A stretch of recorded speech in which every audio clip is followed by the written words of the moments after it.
What are we doing here, Tim? All right, guys. So we are going to hit the streets of St. Petersburg. Some of you may or may not know where that is, but it's an interesting town. I live here. I love it. It's beautiful. But we've got some interesting folks. So what we're going to do is just kind of ask them what they feel about firearms and guns and maybe even some evil black rifles. But I don't know. We'll just kind of see what people are doing. So just follow us and we'll see if we can catch anybody. All right, how's everyone doing? So, got a question here. So how do you feel about your overall safety right now in the country? Just how do you feel about safety? I definitely feel like it's going downhill globally. Globally, yeah, a lot of craziness in the world and all that stuff. Too much craziness. Yeah, you're true. So, what have you done to prepare for it? Like, is there any steps that you've tried to ensure your safety, or anything you've done to just be a bit more assertive and whatnot? I was looking into getting my gun license. Other than that, no. It's funny you ask that because our podcast is about firearm ownership. So we wanted to ask, what do you think about firearm ownership in general? In the right hands is good, but of course, in the wrong people's hands, it can be very disastrous. Which it can be, and you're right about that. So, our whole thing is just trying to get an idea of what people feel about guns right now in the country. Do you feel that as Americans it's our right to own a firearm and protect yourself? Because you never know what can happen. Yes, I do. Awesome. I feel like that should always be our right, yes. So, one interesting fact, and this is something we were just talking about, do you know what the largest demographic for firearm ownership right now, what people are buying guns right now? No, I do not. So right now, the largest demographic we were doing some research on is women, specifically African American women are the largest market. And Saeed and I have done some work with some firearm stuff and done some shows and stuff, and we're seeing that actually happening right now. So does that surprise you? Yes, it does. Oh, really? Yeah. So what you should do is get comfortable, get your license, and go get yourself a gun. Okay. All right. Thank you. I have one question for you right quick. Yes. What's holding you back from pursuing getting your firearms license or a firearm in general? Nothing's holding me back. I just haven't gotten around to it. Are you familiar with the recent law passed called permitless carry here in Florida? I heard about it, but I'm not that familiar with it. It's as simple as this. You can carry a concealed firearm here in Florida without a license. Okay. It's helpful to have your license, but you don't need it any longer. And as long as you can legally own a firearm. So if you got a clean background, you can go to the store and buy it, you can carry it now in the state of Florida. Well, thank you for that information. All right. Thank you. Thanks for your Appreciate time. you. I appreciate it. Y'all Thank you so have a much. great night. You You too. too. All right, so here's the question. What do you guys feel the current state, your safety right now? What do you feel your current safety is right now? I'm biased. I came from Brazil. brasileiro? Sim. Sou. Meu pai é brasileiro. Então, so coming from Brazil, the city that I grew up in, São Paulo, is very dangerous. So even though I feel that there are a lot of things here in the U.S. that I wouldn't feel comfortable if I had children in school, I definitely wouldn't feel comfortable by myself as an individual here. I feel safer than I was back home. But I know that everyone has their own reality. I know that a lot of people are not, it's not the greatest times. How about you? I think it really depends on where you are. Sure. Like here in St. Pete, it's a very safe area. There are certain parts of, the city that aren't safe, and it depends on what type of safety we're talking about. Sure. Whether it's, gun control or just personal belongings that are being stolen. So I feel like I'm pretty safe here in the city.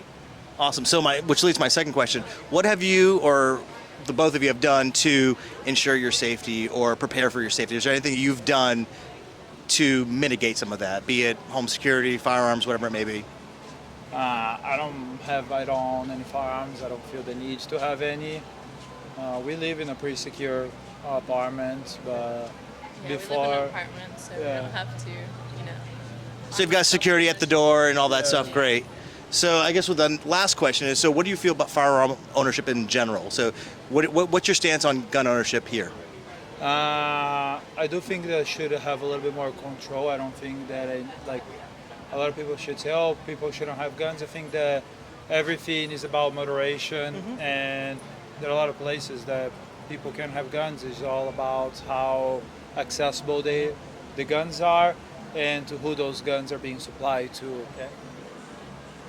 I agree with that. I mean, I'm 50-50. Part of my family is hunters, so I have a very different perspective on that. But there is a line where you need to be very safe with your firearms, especially when it comes to hunting, but there's also a line where, we don't need these certain type of weaponry. So you have opposition to say like AR-15s is what you're saying? Yeah, I was gonna say no individual should have a reason to own an AR-15, to my opinion. I was like, you don't have like a need to own an AR-15. There are some people that are definitely they're collectors, they want to have it. Yeah, but I don't think someone should have the need to have an AR-15 and be carrying that around the streets. And for what reason? Like what specifically about the AR-15? That's just an example of like a high-end assault rifle. So I'd say that like for personal protection, I would say most of the times you're not going to need more than a normal pistol, if that's what you want to say. It's for protection. Sure. And then if you're in your house and someone's invading and you have it there, great. But I don't think someone should be carrying around an assault rifle on the streets. That's fair. So one quick thing about the assault rifle, and you mentioned you come from a family of hunters. So the AR-15 specifically, it shoots a .223 .556 caliber bullet, which in many states is not legal to kill deer with because it's considered inhumane and not powerful enough to even kill a 10-point buck. So something to put into perspective. I think we're thinking about range here. What's I that? guess how far are we thinking about range to kill an animal? Sure, but I don't know what you mean. Like an AR, for example, technically the military considers an AR-15 anywhere between 300 to 500 max effective range, which sounds like a lot, but I mean, I've got tons of hunting friends, all that stuff. They're shooting buck out west at 300 plus, and they're using 308, 300 Win Mag, 30-06, which 556, 30-06. So is it because of maybe how it looks and maybe because the military uses it? Is that what kind of gets you thinking? It's about pretty much. If you think it's about rounds per second as well. Okay. If you think about it, like of course a lot of those hunting rifles that people will be having, they're not gonna be. You're not gonna be able to put so many 100 per second rounds, or you're gonna be trying to shoot a buck. You're gonna be 3-4 shots. Sure. You're not gonna be just doing a burst. So what about multiple intruders in your home? So the one funny thing we were talking about safety and all that stuff. Going back to what I mentioned, if it's at your home, I don't have a problem with that. I would say that was mainly carrying on the streets. Yeah.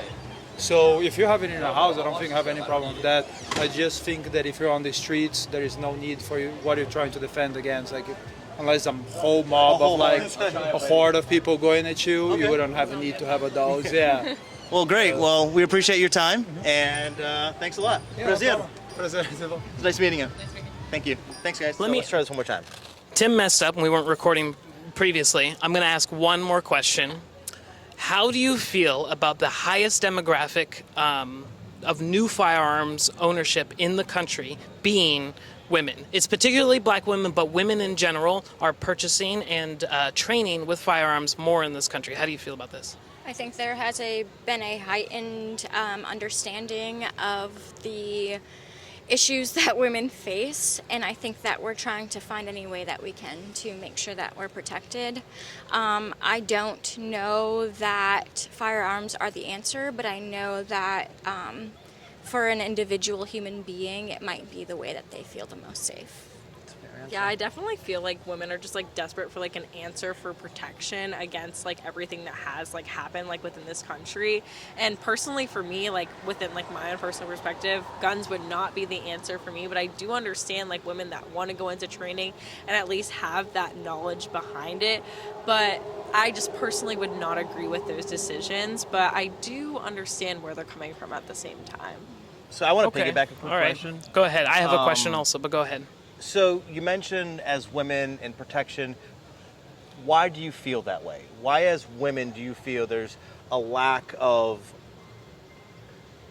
not, and I don't want to say opportunity, but a lack of safety? Like what is the main driver behind that? Why do you feel unsafe? Is it, what really drives that? Like why do you feel unsafe? I would just say like the natural like environment that like happens along, like I mean, like I don't mean to like seem like stereotypical, but like you just see like things like online and TV, and you see girls getting kidnapped, or like you see like terrible situations, and like also like wrong forms of like guns and like violence like being used, like there are like teenage girls or like younger girls that like are like victims of like even their own father like potentially being shot because of the wrong use of guns being used within this country. And it's just terrifying because even someone that you potentially like trust like with your whole life, that's a part of your family, you don't know what's going to happen. And it honestly is terrifying, like even just like being alone on the street, you know, like you just never know what's going to happen as fair. a woman, but also a man as well, you know. Piggybacking off of that, I think it's very important to note that many women are abused sexually, emotionally, or physically by somebody that they know. And I think, I believe the last time I studied this, that it was 1 in 5 women have been sexually abused. So if you're in a room with 20 women, most of you have been abused. Yeah. Close to most of you. 100%. My question for both of you is, do you feel that women's rights are being eroded and or trampled by men? And if so, how?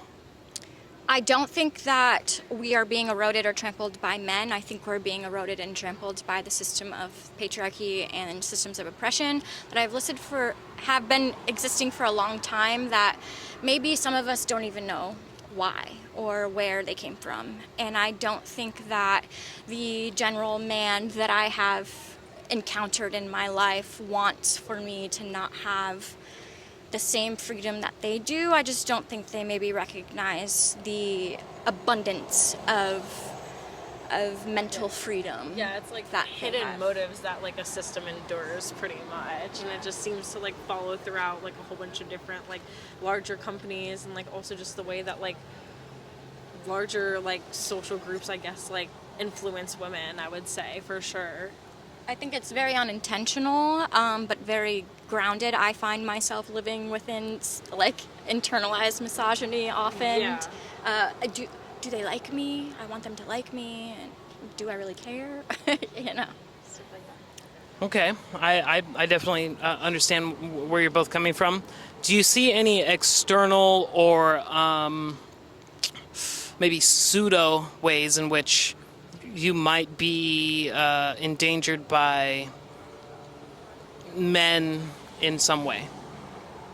I think that that's something we like wake up and think about every day, all the time. Yeah, I would definitely say it's like a daily thing, but like also like men, like in general, like it could be like put into like a large perspective of like the political parties and stuff like that, and the people that like are included in that. Because like, I mean, someone that I do feel like in harm of is like Ron DeSantis and like the choices that he makes like for the state of Florida. Like, I mean, the choices that he makes for women and also every single citizen that's in the state of Florida with the gun violence and like the gun rules and stuff like that, but also the abortion rules as well. Like, he is a man that does make me feel like I'm in harm, like living in this state, like I don't feel safe and I don't feel protected as a woman.